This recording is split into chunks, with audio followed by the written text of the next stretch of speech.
But Some of these songs saved lives, but most people only know half the story. These weren't just love songs. They were confessions, cries for help, last words put to music.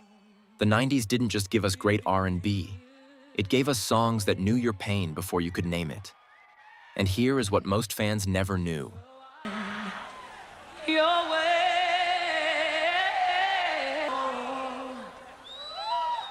I think of you. Some of the most beautiful ballads of that entire era came from the darkest places imaginable.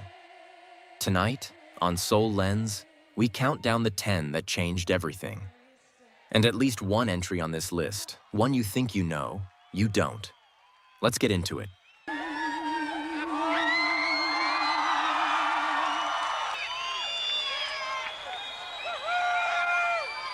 Number 10, Boyz II Men, On Bended Knee.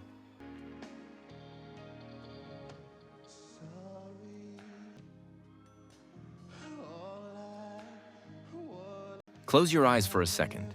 It's 1994. You're sitting in your living room. Maybe the lights are low.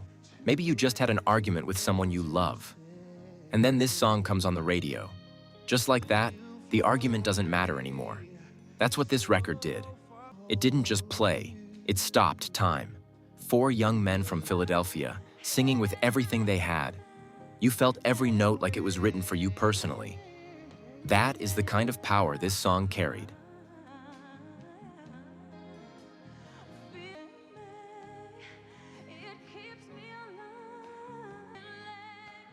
On Bended Knee was produced by Jimmy Jam and Terry Lewis, 2 of the most important names in 90s R&B. It was released on Motown Records, which gave it that classic soul foundation. The song is about a man begging for a second chance. Not demanding, not arguing, begging. And that vulnerability, that emotional honesty, is what made it land so hard. It went straight to number 1 on the Billboard Hot 100.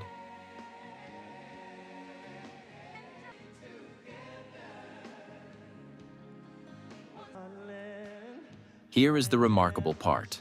Boyz II Men knocked their own song off the top spot. I'll Make Love to You had been sitting at number 1, and On Bended Knee came in and replaced it.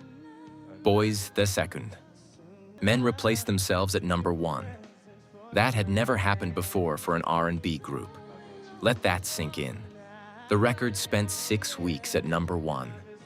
It was everywhere. On radio, in cars, at school dances. It became the soundtrack for anyone who had ever loved someone and been afraid of losing them.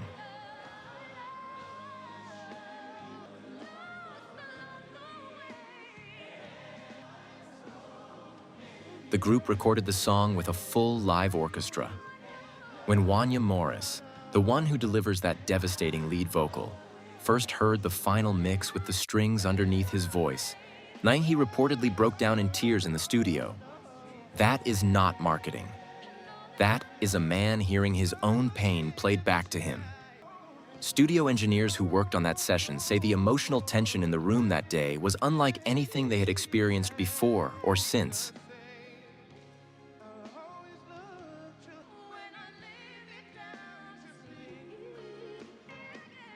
Here is the painful truth. On Bended Knee gets overshadowed. Every time someone talks about Boyz II Men, they jump straight to End of the Road or One Sweet Day. Those are bigger songs, but On Bended Knee carries something different, something more desperate, more raw. Their catalog is so deep that even their number 1 hits can get lost in the conversation. That is both a blessing and a tragedy. The next song on this list was performed by a woman who was going through real heartbreak while she was recording it. And you can hear it in every single word.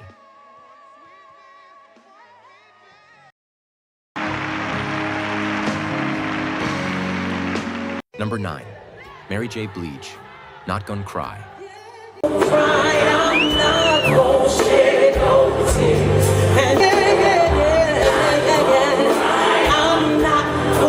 This one hits different when you have been there, when you have given years of your life to someone, cooked for them, sacrificed for them, stayed through things you probably should have walked away from. And then one day you realize they were never really in your corner. Mary wasn't acting on this record. She was testifying.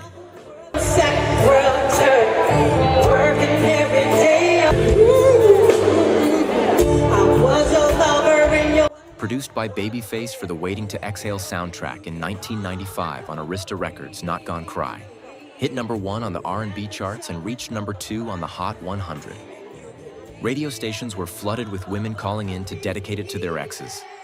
It stopped being a song. It became a movement.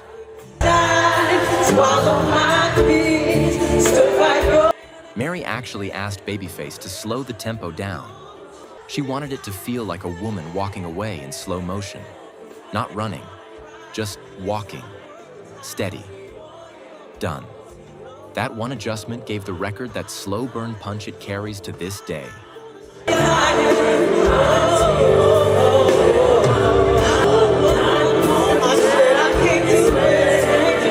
Because it was tied to a film, some people file it under soundtrack song and move on. That sells it completely short. Strip away the film.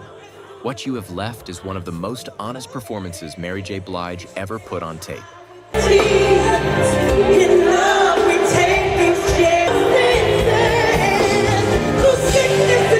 If you are enjoying this deep dive, hit that like button right now.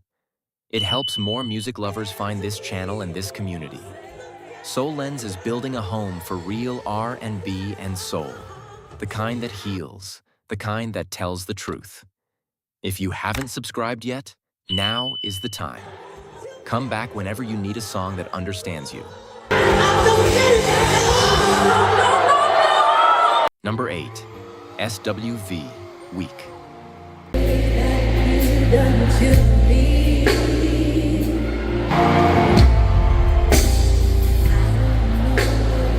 Before the music even starts, Coco opens her mouth and breathes a single note. Just one breath. And in that breath, she says everything. I know I shouldn't feel this way, but I do. And I can't stop.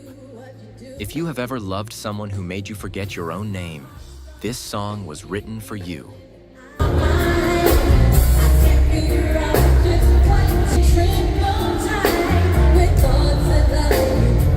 Sisters with Voices, Coco, Taj, and Laylee, out of New York City. Weak was released on RCA Records and produced by Brian Alexander Morgan. It hit #1 on both the Billboard Hot 100 and the R&B charts, a rare double crossover for a debut single. The production was minimal by design, and that was bold in an era when big sound was everything. It trusted the voice, and that trust paid off.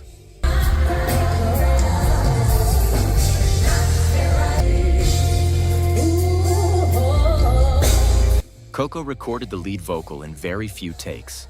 The producers kept the earliest full take because it had something that couldn't be replicated. That nervous, confessing energy you hear in her voice. It was real.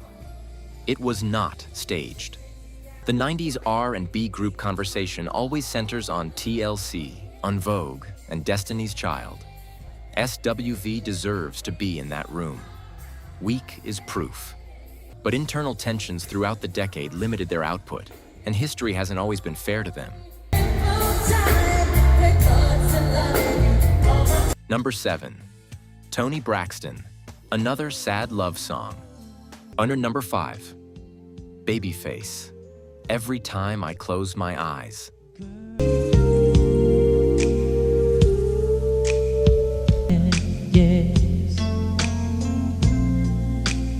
This song makes you feel safe. The piano sits underneath everything like a steady heartbeat. And when Babyface sings, because he doesn't shout, he never shouts. You believe every word. This is a love song from someone who has found peace. And that peace is more powerful than any declaration. It never rains and it's just a blessing. Released on his 1996 album The Day on Epic Records, Every Time I Close My Eyes was co-written with Mariah Carey, who also provided stunning background vocals. It reached the top 5 on the Hot 100 and became one of the defining moments on what many consider his finest solo album. Two of the era's greatest musical minds working in complete sync, and neither one overshadowed the other. And you got me too, babe. Hey, that someone like you. Mariah Carey's harmonies in the second half of this song are not decoration. They carry full emotional weight. Her contribution is often undervalued, but producers who worked on that session will tell you those harmonies are half the reason the record feels the way it does. Babyface is remembered as a producer and a writer, which means his own recordings get overshadowed by the hits he made for other people. That is a real injustice. His solo work on the day is as emotionally rich as anything in his entire catalog. And this song is proof. You, baby, and you got me too. Number 4. Luther Vandross, Dance with My Father. Was a child, me high, and Before we go further, we need to take a moment and talk about what Luther Vandross meant to this era. Luther didn't make music. He built a world. A warm, candlelit world where love was always worth fighting for. Dance with My Father is the final chapter of that world, and it carries everything he built across a lifetime of recordings. oh, I was loved. Another dance with him. Co-written with Richard Marx and released on J Records in 2003, this record belongs on this list because it represents the full emotional journey Luther built throughout the 90s. The song is about his father, who died when Luther was just 8 years old. It won 4 Grammy Awards, including Song of the Year. It was recorded while Luther was recovering from a stroke that had left him partially paralyzed. He could barely stand in the booth, but he finished it. Get my way, I would run from her, would disagree. Luther never performed this song live. He passed away in 2005 before the tour could happen. The live performance the world never got to see is one of the great losses in all of R&B history. A full orchestra, the lights low, Luther singing about his father. Can you imagine? This is one of the few songs that can make someone cry even on a good day. Because loss doesn't need an invitation. It just needs the right key. And Luther always had the right key. A final glance. Number 3. Boyz II Men and Mariah Carey, One Sweet Day. I told you it's too late to hold you. 16 weeks at number 1 on the Billboard Hot 100. A record that stood for over 2 decades. This is not just a song. It is a document of grief shared by millions of people who had all lost someone they couldn't say goodbye to. Mariah wrote her portion for her former creative director who had passed away. Boyz II Men wrote theirs for a friend they had lost. Produced by Walter Afanasieff and Mariah Carey, released on Columbia Records. It debuted at number 1, which was extraordinary in itself. And it never left. Piano, strings, voices, nothing else. The restraint is exactly what gave it its weight.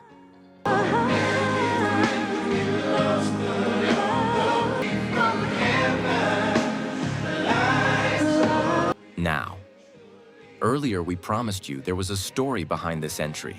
Here it is. Over the years, there have been different accounts of how this collaboration actually came together. And some reports suggest the two camps had differing views on creative credit, on who contributed what, and how that should be recognized publicly. In interviews across the years, it has been suggested that the working relationship was more complicated than the polished final product implied. I never should.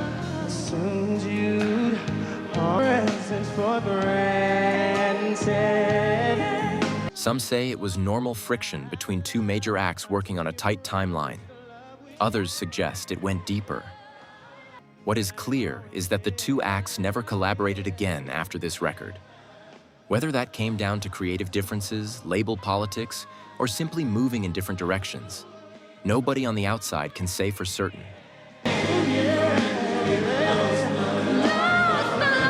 What we can say is this: whatever happened in that room, what came out of it connected with tens of millions of people at their most vulnerable.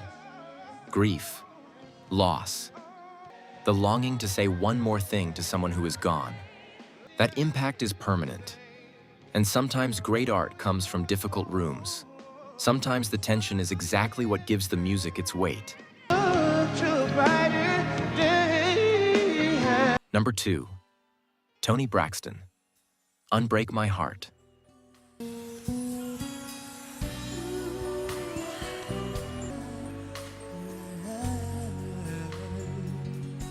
There is a difference between singing a sad song and living inside one. Toni didn't perform this record. She inhabited it. Every breath, every pause, every note placed with surgical precision. By the time the first chorus lands, you are not listening to music anymore. You are sitting inside someone's grief.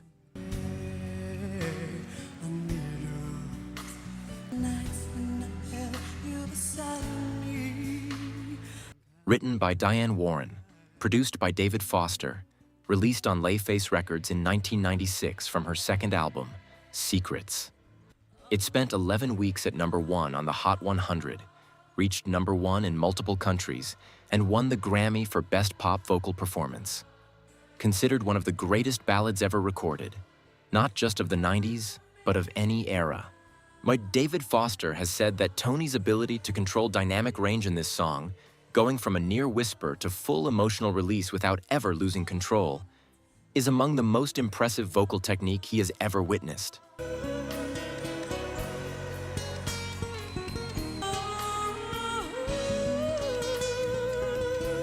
The bridge alone is studied by vocal coaches around the world as a masterclass in controlled devastation. People call it a sad song and move on. It deserves more than that. The combination of Diane Warren's writing, David Foster's production, and that voice created something that transcended genre and era. Sit with it. Don't just hear it.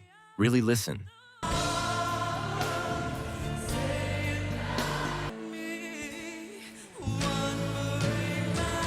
Number 1. Whitney Houston, I Will Always Love You.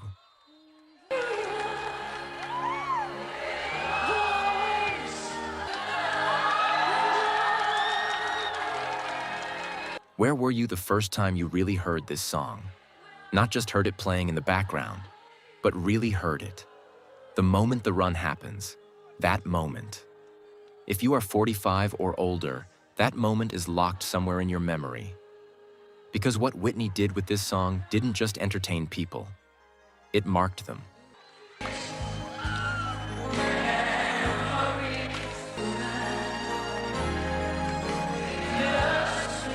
Dolly Parton wrote and recorded the original in 1973.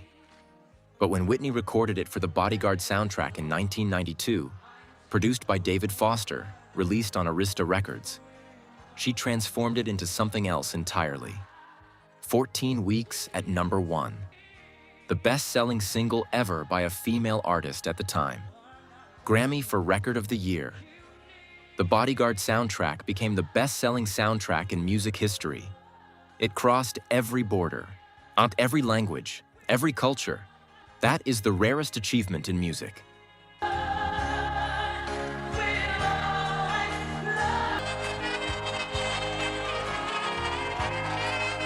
The a cappella opening, where Whitney sings alone before any instrumentation enters, was Clive Davis's idea. The original demo had instruments from the very start. Davis said, "Give her space. Let the voice stand alone. Let the world understand what they are about to hear." That decision changed music history.